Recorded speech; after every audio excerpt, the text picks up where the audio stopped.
mais perfeita, excelente, harmoniosa, íntegra, etc., for a arquitetura da igreja, melhor.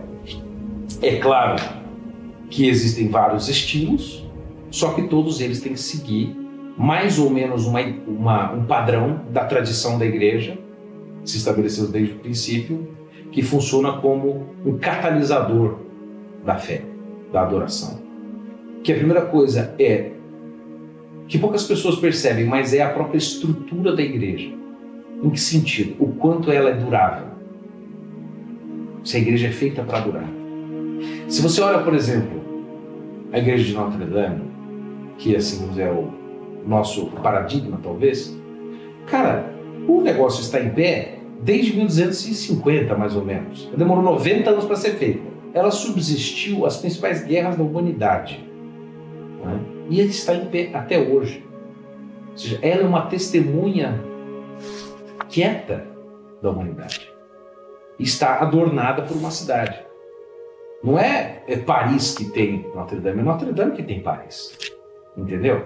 Notre Dame é só decorada por Paris. Ela é a rainha da cidade. E por muito tempo foi considerada a melhor igreja mais bela da cristandade inteira, porque era de fato um fenômeno.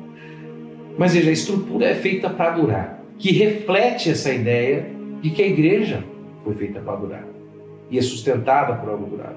Ou seja, é feita de pedra, paredes largas, para a ideia também de proteção. Né?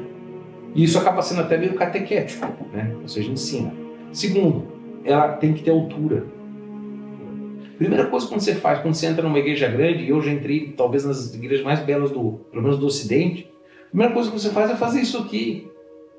Você é obrigado a erguer a cabeça. É uma necessidade sua, né? Uma necessidade do ser humano. E todas elas nos levam. Isso chama para a eternidade. Isso evoca o céu, ou os céus, como queira. Isso evoca a nossa adoração e submissão a Deus em si mesmo. Isso é a necessidade, segunda coisa, a altura. E a terceira coisa é o aspecto da arquitetura iconográfica. Não do ícone em si, mas no sentido que a igreja em si tem que ser um ícone. A igreja em si tem que ser uma catequese, sempre. Através de imagens, através de pinturas, através de símbolos, uns mais escondidos, outros menos. Entendeu? Se você olha, por exemplo, para a entrada ali de Notre Dame, você vê na frente, né, naquele arco de entrada, todo o evangelho pregado. Você não precisa falar nada, tudo feito por imagens. Né? Se você vai, por exemplo, numa igreja ortodoxa, que segue sim essa tradição, o que você vai encontrar? A igreja ortodoxa geralmente ela é mais escura e ela vai ficando clara à medida que chega ao altar. E nas laterais, você é acompanhado pelos ícones dos santos ou ícones catequéticos, e aqueles ícones, conforme a luz vai aumentando, vão sendo iluminados e você vai como se fosse numa estrada de ouro a caminho do altar, a caminho do céu. Você chega lá e encontra Nosso Senhor. Então você entra na escuridão e é iluminado depois por aquilo. Nas igrejas ocidentais a gente encontra muito mais o uso de vitral. E o vitral só faz sentido para quem está dentro.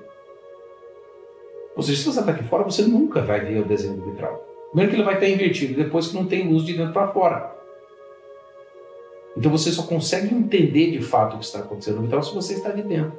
Então há certas coisas que a igreja ensina que você só consegue ver dentro da igreja. O vitral é uma delas.